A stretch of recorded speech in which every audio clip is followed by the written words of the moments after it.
GT Holidays. GT Holidays, South India's #1 travel brand. அதான் mister Gold, தரத்திலையும் அளவுலையும் no compromise. Mister Gold 100% கடல் எண்ணெய். ஐபிசி தமிழர்களுக்கு வணக்கம். இன்று நம்மோடு பேசுவதற்கு பங்குச்சந்தை நிபுணர் பிஆர் சுந்தர் இணைந்திருக்க அவரிடம் பேசலாம். வணக்கம் சார். வணக்கம். எப்படி சார் இருக்கீங்க? நல்லா இருக்கு. அமெரிக்கா, இஸ்ரேல், ஈரான் இப்போ போயிட்டு இருக்கு சார். அதோட நிலவரம் என்ன? அப்போ இன்னைக்கு பார்த்தீங்கன்னா கத்தாரில் ஈரான் தாக்குதல் பண்ணியிருக்காங்க சார். இதனால கச்சா எண்ணெய் விலை உர வாய்ப்புகள் இருக்குது அப்படின்னு சொல்கிறாங்க. உங்களோட பார்வை என்ன சார்? பொதுவாக ட்ரம்ப் இந்த எண்ணெய் வளங்களை பாதுகாக்கணும், அதனால் எண்ணெய் வளங்களை தாக்கக்கூடாது அப்படின்றதுல ஒரு குறியாக இருக்கிறாரு.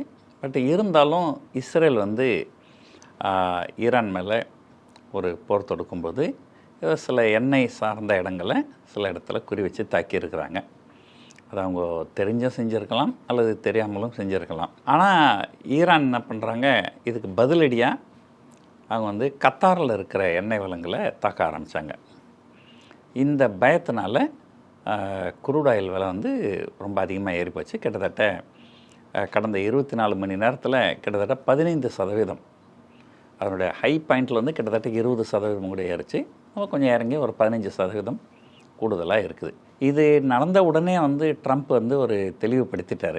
எண்ணெய் வளங்கள் மேலே போர் தொடுக்கிறது எங்களுடைய எண்ணம் கிடையாது, இது இஸ்ரேல் செஞ்சது எங்களுக்கு தெரியாது, எங்களுக்கு தெரியாமல் தான் நடந்திருக்கு, நாங்கள் இஸ்ரேல் கிட்ட சொல்லுவோம் இதுக்கு மேலே அது எதுவும் செய்யாதீங்க அப்படின்னு சொல்லிட்டு. இதோடு நிறுத்தியிருந்தாருன்னா கொஞ்சம் உலகம் கொஞ்சம் அமைதியை நோக்கி போயிருக்கோம். பட் கடைசியில் என்ன ஒரு வார்த்தை சொன்னார், இதே மீறி நீங்கள் கத்தார் மேலே தாக்கல் தான் நடத்திங்கனால், இன்னும் ஒரு தடவை கத்தாரினுடைய எண்ணெய் வளங்கள் மேலே நீங்கள் தாக்குதல் நடத்தினீங்கனால் உங்களுடைய ஒட்டுமொத்த எண்ணெய் வளங்களையும் நாங்கள் அழிச்சிருவோம் அப்படின்னு மிரட்டி இருக்கிறார். ஸோ அதுதான் இப்போ என்ன பயம்னா, ஒரு வேளை திரும்ப ஈரான் தொடர்ந்து கத்தார் மீது தாக்குதல் நடத்தினால் பதிலடியாக ஒட்டுமொத்த எண்ணெய் வளங்களையும் அழிக்கிறதுக்கு ட்ரம்ப்பு முயற்சி பண்ணுவார். அதனால் அப்படி நடந்தால் இன்னும் பிரச்சனைகள் அதிகமாகும் அப்படின்றதுனால கச்சா எண்ணெய் விலை கொஞ்சம் கடுமையாகவே விலை ஏறி இருக்குது. கச்சா எண்ணெயெல்லாம் ரொம்ப கடுமையாக விலை ஏறிச்சுன்னு சொன்னால் அது இந்தியாவுக்கு அந்நிய செலாவணி இருக்குது. இந்த அந்நிய செலாவணி அதிகபட்சமாக அவங்க பயன்படுத்துறது கச்சா எண்ணெய்க்கு தான். கச்சா எண்ணெய்க்கும் தங்கத்துக்கும் தான் அதிகமாக பயன்படுத்துகிறாங்க. அதனால் நம்முடைய அந்நிய செலாவணி அதிகமாக செலவாகும், இதனால் இந்திய ரூபாயோட மதிப்பு குறையும் அப்படின்னு சொல்லிட்டு இன்றைக்கி பங்குச்சந்தையும் பார்த்திங்கன்னா ரொம்ப கடுமையாக வீழ்ச்சி அடைஞ்சிருக்கு. வீழ்ச்சி அடைஞ்சதுக்கு வேறு சில காரணங்களும் இருக்குது. பட் இருந்தாலும் இந்த கச்சா எண்ணெய் விலையேற்றம் ஒரு முக்கியமான காரணமாக பார்க்கப்படுகிறது. நீங்கள் வேறு சில காரணங்கள் சொன்னீங்க, வேறு என்ன காரணங்கள் சார்? இன்றைக்கு பங்குச்சந்தைகள் இறங்கினதுக்கு 3 காரணங்கள் இருக்குது. ஒன்று, நேற்று அமெரிக்காவில் அந்த நாட்டினுடைய பணவீக்க விகிதம் சொல்லுவாங்க. இந்தியாவில் கன்சியூமர் ப்ரைஸ் இன்ஃப்ளேஷன் அப்படின்னு சொல்லுவாங்க. அங்கே கன்சியூமர் ப்ரைஸ் இன்ஃப்ளேஷன் அப்படின்னு ஒரு டேட்டா வரும்.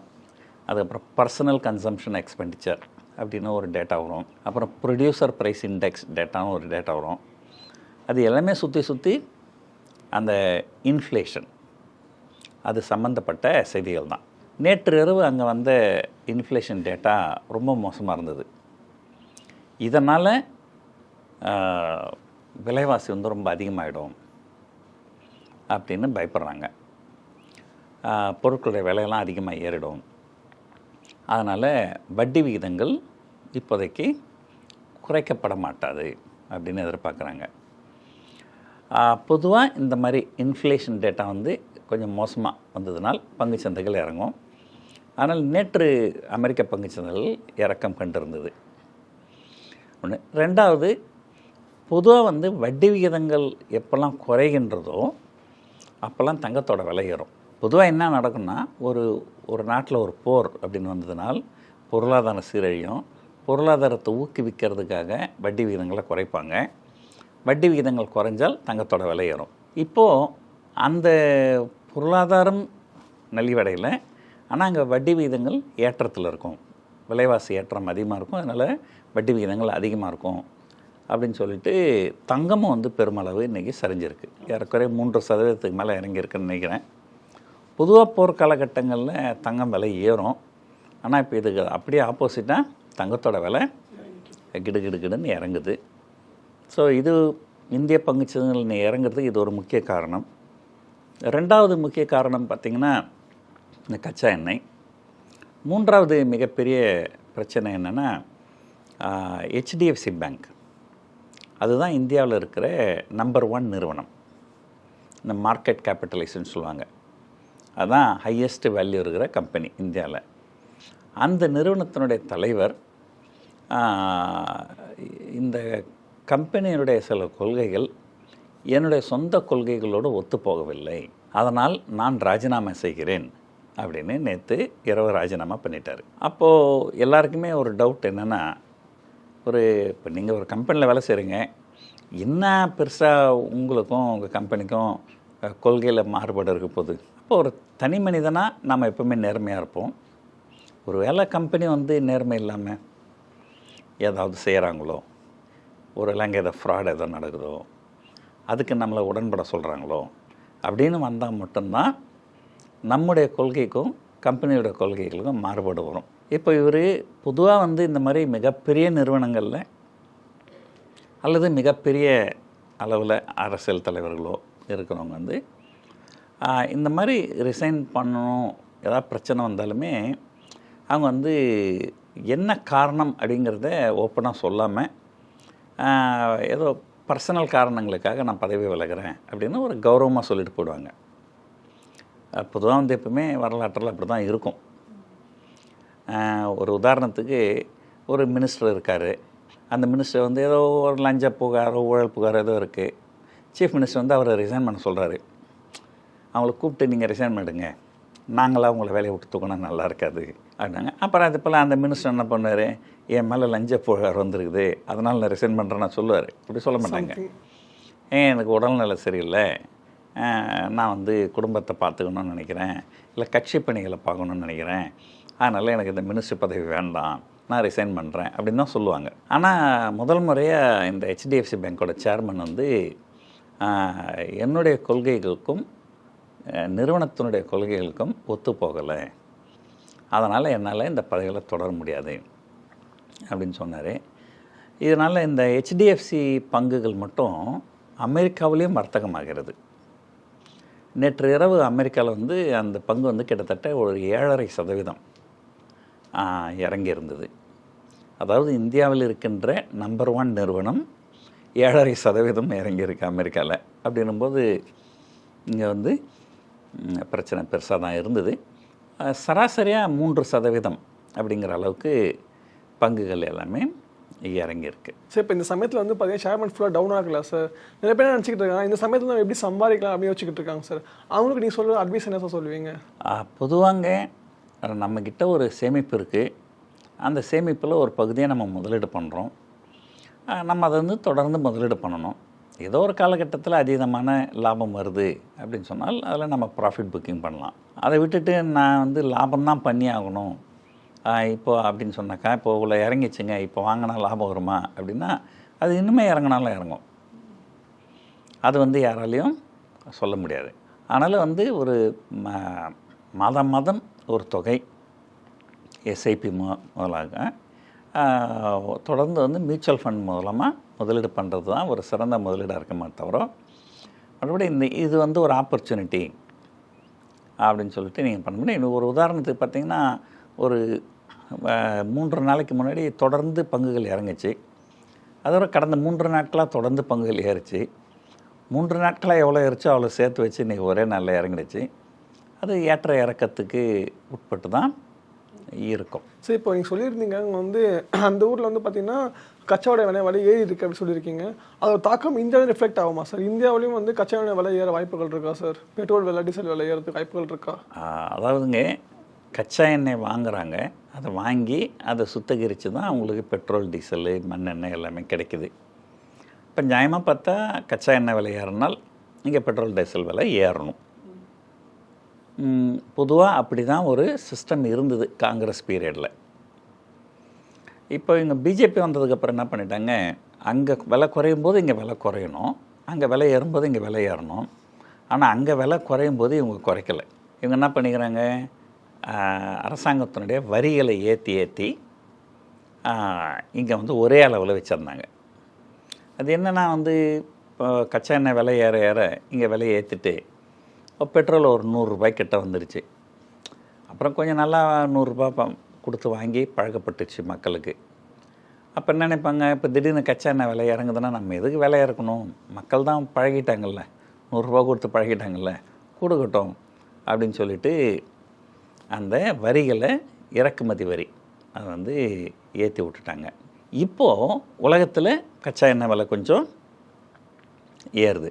இது ஒரு டெம்பரரியாக சில நாட்கள் அப்படின்னா அந்த சில நாட்களுக்கு இவங்க என்ன பண்ணுவாங்க, ஓரளவு மேனேஜ் பண்ணுவாங்க, விலை வந்து ஏற்ற மாட்டாங்க.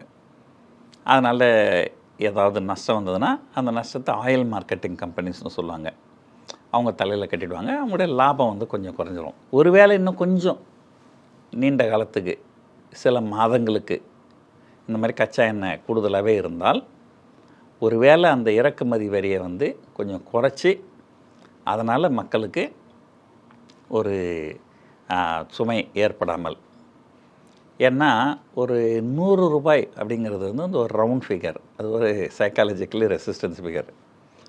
104 105 அப்படின்னு போனால் கொஞ்சம் பொதுமக்களுக்கு ஒரு அதிருப்தி வர்றதுக்கு வாய்ப்பு இருக்குது. அதுவும் குறிப்பாக ஒரு 5 மாநிலங்களில் தேர்தல் வேறு வருது. ஸோ இந்த மாதிரி சமயங்களில் எல்பிஜி சிலிண்டர் அதை ஏற்றிட்டாங்க, பட் இருந்தாலும் இன்னும் அதிகமாக ஏற்றினாலோ, பெட்ரோல் டீசல் விலை அதிகமாக ஏற்றினாலோ பொதுமக்கள் அதிருப்தி வந்து இவங்களுக்கு ஓட்டு போடாமல் போயிட போகிறாங்க அப்படிங்கிற ஒரு எண்ணமும் காரணம் இருக்கலாம். ஆனால் அந்த எலெக்ஷனில் இன்னும் ஒரு மாதம் 1.5 மாதம் தான் இருக்குது. பட் நீண்ட காலத்துக்கு இந்த கச்சா எண்ணெய் விலை கூடுதலாகவே இருந்தால் கண்டிப்பாக ஏதோ ஒரு காலகட்டத்தில் இவங்க வந்து பெட்ரோல் டீசல் விலையை ஏற்றுவாங்க. சார் போன வாரம்லாம் வந்து பார்த்தீங்கன்னா கேஸ் தட்டுப்பாடு இருந்துச்சு சார். அதுக்கப்புறம் என்ன சொன்னாங்க, இந்தியாவுக்கு மட்டுமே வந்து பார்த்தீங்கன்னா கப்பல் வந்து அலோவ் பண்ணிட்டாங்க ஈரான்லேருந்து அப்படின்னு சொல்லிட்டாங்க சார். இன்னமும் வந்து பார்த்தீங்கன்னா சில இடங்களில் வந்து கேஸ் தட்டுப்பாடு இருக்குது, இன்னமும் வந்து அவங்க விலைகள்லாம் கூட்டிட்டாங்க கடைகளில். அது உண்மையிலேயே வந்து ஈரான் வந்து அலோவ் பண்ணுறாங்களா இந்தியாவோட கப்பல்களை, இல்லை அப்படி தான் பிரச்சனை இருக்கா சார்? அது அதாவதுங்க, முதல்ல வந்து 2 கப்பல்கள் ஹார்மஸ் நீரிணை வழியாக இந்தியாவுக்கு வந்தது, இதுக்கு ஈரான் வந்து அனுமதி கொடுத்துருக்குறாங்க அப்படிங்கிற மாதிரி முதல்ல ஒரு செய்தி வந்தது. அதுக்கப்புறம் ஒரு செய்தி வந்தது, ஏதோ ஒரு காரணங்களால் ஈரானுக்கு செல்ல வேண்டிய ஒரு 3 கப்பல்களை இந்தியா தடுத்து நிறுத்தி வச்சுருக்கிறாங்க. அது தகுந்த லைசன்ஸ் இல்லாமல் இருக்கும். ஸோ அதை வந்து திரும்ப ஈரான் வாங்கிறதுக்காக தான் இந்த 2 கப்பலை அவங்க அனுமதி கொடுத்துருக்குறாங்க, இல்லைனா வேறு எந்த நாட்டுக்குமே அந்த அனுமதி அவங்க கொடுக்கல அப்படிங்கிற மாதிரி ஒரு செய்தி வந்தது. அப்புறம் ஒரு செய்தி வந்தது, ரஷ்யாவிலேருந்து ஒரு 7 கப்பல்கள் வந்து சைனாவை நோக்கி போகுது, அதை அப்படியே பாதி வழியில் திருப்பி இந்தியாவுக்கு அனுப்புகிறாங்க அப்படிங்கிற மாதிரி ஒரு செய்தி வந்தது. அப்புறம் சில மணி நேரங்கள்லேயே அரசாங்க தரப்புலேயே வந்து இல்லை அந்த மாதிரி நாங்கள் எதுவும் கேள்விப்படலை அப்படின்னு சொன்னாங்க. ஸோ இந்த மாதிரி சமயங்களில் நிறைய வந்து வதந்திகள் நிறைய பரவும். ஸோ உண்மை நிலவரம் என்னென்னா, நமக்கு 80% கச்சா எண்ணெய் ஆர்எம்எஸ் நீரிணை வழியாக தான் வருது. அந்த வழி இப்போ தடை பண்ணப்பட்டிருக்கு. நமக்கு இது வரைக்கும் 2 கப்பல்கள் மட்டும்தான், அதுவும் வேறு ஏதோ ஒரு உடன்படிக்கையினால் அந்த 2 கப்பல்கள் மட்டும்தான் நமக்கு வந்திருக்கு. அதனால் தட்டுப்பாடுகள் இருக்கிறதுக்கு வாய்ப்புகள் நிறைய இருக்குது. இந்த மாதிரி தட்டுப்பாடுகள் நிறைய வரும்பொழுது சில தவறுகள், இப்போ வீட்டுக்கு மட்டும்தான் சிலிண்டர் கொடுக்கணும், ஹோட்டலுங்களுக்கு கொடுக்கக்கூடாது அப்படின்னு சொல்லியிருக்கிறாங்க. இப்போ என்ன பண்ணுவாங்க, சிலர் வந்து அந்த சில டீலர்ஸ் என்ன பண்ணுவாங்க, ஒரு 1000 ரூபா கூட கொடுங்க, நாங்கள் வீட்டு சிலிண்டர் உங்களுக்கு ஹோட்டலுக்கு கொடுத்துட்றோம் அப்படின்னு சொல்லுவாங்க. அப்படி ஒரு போச்சுன்னா அப்போ திரும்ப வீட்டுக்கு ஷார்ட்டேஜ் வந்துடும். ஸோ இந்த மாதிரி பிரச்சனைகள்லாம் வரும். ஸோ இது ஒரே தீர்வு, அந்த கல்ஃப் கண்ட்ரீஸில் கூடிய சீக்கிரம் அமைதி திரும்பணும். அது மட்டும்தான் இதுக்கு ஒரு நிரந்தர தீர்வு. இப்போ ட்ரம்ப் வந்து கேட்டிருக்காரு, நேட்டோ கிட்டே ஹெல்ப் கேட்டிருக்காரு, நேட்டோ வந்து எந்த ரிப்ளையும் பண்ணாமல் அப்படியே விட்டுட்டாங்க சார். அப்போ சைனா கிட்டேயும் போகிற மாதிரி இருந்துச்சு, சில பல காரணங்களால் போகிறனால அவளால் போக முடியல. இப்போ என்ன சொல்கிறாங்கன்னா, ஒரு நியூஸ் கேள்விப்பட்டேன் சார், உண்மையாக போயான்னு தெரியல, ரஷ்யா வந்து US டாலரில் வந்து ட்ரேட் பண்ணுற மாதிரி விஷயங்கள்லாம் சொல்கிறாங்க சார், உண்மையாக சார்? பொதுவாக வந்து உலகம் முழுக்க கச்சா எண்ணெய் அப்படிங்கிறது யூஎஸ் டாலரில் தான் ட்ரேட் பண்ணுவாங்க. ஏதோ ஒரு காலகட்டத்தில் ஒரு அமெரிக்காவுக்கும் அவங்களுக்கும் பெரிய பிரச்சனை அப்படின்னும்போது அவங்க சில லோக்கல் கரன்சியும் வாங்கிப்பாங்க. இப்போ இந்த ஹார்மஸ் நீரிணை அதை வந்து ஈரான் வந்து தடுத்து நிறுத்துகிறாங்க. அங்கே கன்னி வெடிகள் வச்சுருக்குறாங்க. அங்கே அது வழியாக கப்பல் போனால் நாங்கள் வந்து ட்ரோனோ அல்லது ஏவுகணையை வச்சு தாக்குவோம்னு மிரட்டுறாங்க. இப்போது அந்த வழியை வந்து பாதுகாப்பான வழியாக மாற்றணும். அதுக்கு முதல்ல ட்ரம்ப் என்ன சொல்லியிருந்தார், எங்களுடைய கப்பல் படை நாங்கள் அனுப்புவோம், உங்கள் சரக்கு கப்பல் போகிறதுக்கு எங்கள் கப்பல் படையை பாதுகாப்புக்கு அனுப்புவோம் அப்படின்னு சொன்னார். ஆனால் இது வரைக்கும் அனுப்பலை. அப்புறம் ஒரு காலகட்டத்தில் என்ன பண்ணிட்டாரு, இந்த ஹார்மஸ் நீரிணை வழியாக கப்பல்கள் போகிறது அதிகபட்சமாக யாருக்கு பெனிஃபிட்னா ஆசிய நாடுகளுக்கு. அதனால் ஆசிய நாட்டில் இருக்கிற நீங்கள் உங்கள் கப்பல் படையை எங்களுக்கு அனுப்புங்க உதவிக்கு, நாங்களும் அனுப்புகிறோம், பட் நீங்களும் அனுப்புங்க அப்படின்னு சொல்லிட்டு சைனா, சவுத் கொரியா, ஜப்பான் மாதிரி நாடுகளை கேட்டிருக்காரு. ஆனால் யாருமே வந்து கப்பல் படையை அனுப்புறதுக்கு விருப்பம் இல்லை. ஏன்னா நம்முடைய கப்பல் படை போனாலுமே அந்த கப்பல் படை கப்பலையும் ஈரான் தாக்குவதற்கு வாய்ப்புகள் நிறைய இருக்குது. ஸோ அதனால் நான் வந்து இந்த பயத்தினால யாரும் அனுப்பல. ஃப்ரான்ஸில் வந்து ஓப்பனாகவே சொல்லியிருக்கிறாங்க, நாங்கள் எங்கள் கப்பல் படை அனுப்புகிறோம், ஆனால் இது தகுந்த நேரம் கிடையாது, அங்கே போனால் எங்கள் கப்பல் படைக்கு பாதுகாப்பு இருக்காது, அதனால் அந்த போர் வந்து ஓரளவுக்கு முடிவுக்கு வரட்டும், அதுக்கப்புறம் நாங்கள் அனுப்புகிறோம் அப்படின்னு சொன்னாங்க. அதனாலேயே இப்போது அந்த ஹார்மஸ் நீரிணையை பாதுகாப்பான ஒரு வழியாக மாற்றுறதுல ஏகப்பட்ட சிக்கல் இப்போதைக்கு இருக்குது அப்படின்றது தான் உண்மை. சார் லாஸ்ட் கொஸ்டின் சார், ஒரு போர் பதற்றமாலே தங்கம் வந்து கிடுன்னு ஏறும் அப்படின்னு இந்த சமயத்தில் வந்து பார்த்தீங்கன்னா தங்கம் வந்து ரொம்ப இறங்கிட்டு இருக்கு. இது மேபி இன்னும் இறங்க வாய்ப்புகள் இருக்கா சார்? இப்போ வந்து ரீசெண்டாக இப்போ நியூஸ் வந்துச்சு, இப்போ பார்க்கும்போது பார்த்தீங்கன்னா 13,900 வந்துருக்கு சார் ஒரு கிராமு. மேபி இன்னமும் டவுன்ஃபால் ஆக வாய்ப்புகள் இருக்கா சார்? வாய்ப்புகள் இருக்குது அப்படின்னு தான் தோணுது. பொதுவாக வந்து ஒரு போர் அப்படின்னு வந்தால் அதனுடைய பயம் வந்து அதிகமாக இருக்கும், இரண்டு பக்கமும் சேதாரங்கள் அதிகமாக இருக்கும் அப்படின்னு இருக்கும். அந்த இரண்டு பக்கம் சேதாரம் அதிகமாக இருந்தால் அந்த பொருளாதாரத்தை பாதிக்கும். அந்த பொருளாதாரத்தை மீட்டு கொண்டு வர்றதுக்காக வட்டி விகிதங்கள்லாம் குறைப்பாங்க. ஆனால் இப்போ அந்த மாதிரிலாம் எதுவும் நடக்கிற மாதிரி தெரியல.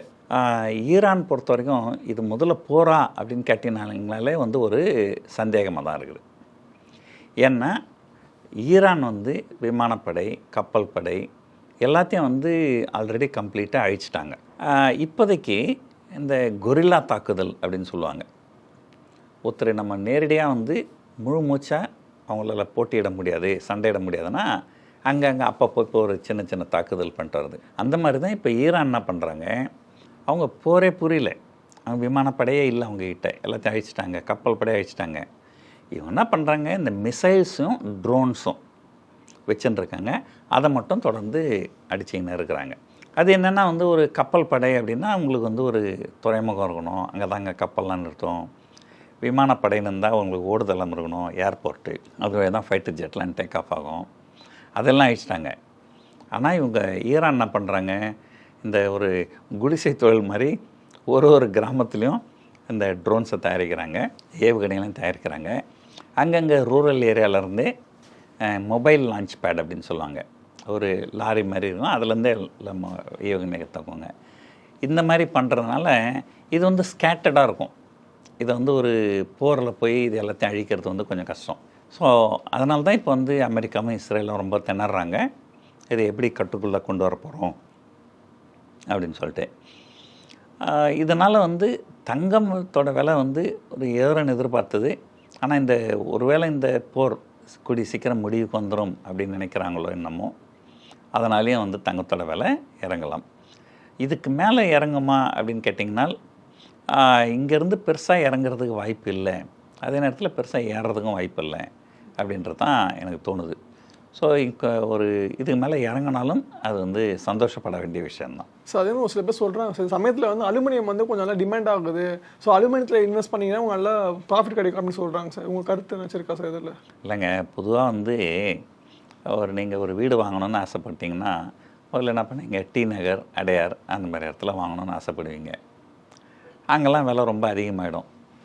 அதுக்கப்புறம் இல்லைங்க டி நகர்லாம் நம்ம கட்டுப்படி ஆகாது, ஒரு கிண்டியில் போய் வாங்கலாம் அப்படிங்க. அப்புறம் அங்கேயும் விலை அதிகமாக போச்சுன்னு வச்சுங்களேன். இல்லைங்க இதுக்கு மேலே நமக்கு கிண்டியில் விட முடியாது, நம்ம போய் தாம்பரத்தில் வாங்கலாம். அங்கேயும் விலை அதிகமாக போச்சுன்னா செங்கல்பட்டில் வாங்கலாம். அதை போல் இந்த தங்கத்தோட விலை வந்து ரொம்ப அதிகமாக போச்சு அப்படின்னு சொல்லிட்டு உடனே நிறைய பேர் சில்வர் அப்படின்னாங்க. அப்புறம் சில்வரோட விலை அதிகமாகி போச்சு. உடனே வந்து காப்பர் தான் அடுத்த சில்வர், சில்வர் தான் அடுத்த தங்கம் அப்படிலாம் சொல்ல ஆரம்பித்தாங்க. இப்போது அதே இன்னும் கொஞ்சம் இறங்கி வந்து அலுமினியம் அப்படிங்கிற அளவுக்கு வந்து இறங்கிட்டாங்க. முதல்ல வந்து நீங்கள் வந்து தங்கம் அப்படிங்கிறது நீங்கள் வாங்கி வீட்டில் வச்சுக்கலாம், வெள்ளிங்கிறதும் நீங்கள் வாங்கி வீட்டில் வச்சுக்கலாம். காப்பரோ அலுமினியமோ நீங்கள் வாங்கி வீட்டிலலாம் வைக்க முடியாது, அப்படிலாம் அதை விற்கவும் மாட்டாங்க. அதெல்லாம் வந்து இண்டஸ்ட்ரியல் ப்ராடக்ட்ஸ் அது. அதனால் இந்த மாதிரி யாரோ சொல்கிறாங்க அப்படின்னு சொல்லிவிட்டு நீங்கள் வந்து காப்பர் வாங்குகிறேன், அலுமினியம் வாங்குகிறேன் அப்படிலாம் செய்யாதீங்க. முதலீடு அப்படின்னு பண்ணிங்கன்னா தங்கத்தில் மட்டும்தான் முதலீடு பண்ணணும். மீதி எதுவுமே வந்து முதலீட்டுக்கு ஏற்றது கிடையாது. சில நேரங்களில் ஏறலாம். நான் அதுக்கு அடுத்து என்ன பண்ணாங்க, சார் ஸ்டீல் வாங்கி வச்சுக்கலாம் சார் அப்படின்வாங்க. அதெல்லாம் வந்து சைக்கிள் சில நேரங்களில் ஏறும் இறங்கும். அது வந்து இண்டஸ்ட்ரியல் அப்ளிகேஷன் சம்மந்தப்பட்டது. அதை வந்து சிறு முதலீட்டாளர்கள் முதலீட்டுக்காக அதில் பண்ணக்கூடாது. ஸோ நிறைய விஷயங்கள் பகிர்ந்துக்கிட்டீங்க. உங்கள் நேரத்துக்கு நன்றி சார். நன்றி. GT Holidays. GT Holidays, South India's #1 travel brand. அதான் மிஸ்டர் கோல்டு, தரத்திலையும் அளவுலையும் நோ காம்ப்ரமைஸ். மிஸ்டர் கோல்ட் 100% கடலெண்ணெய்.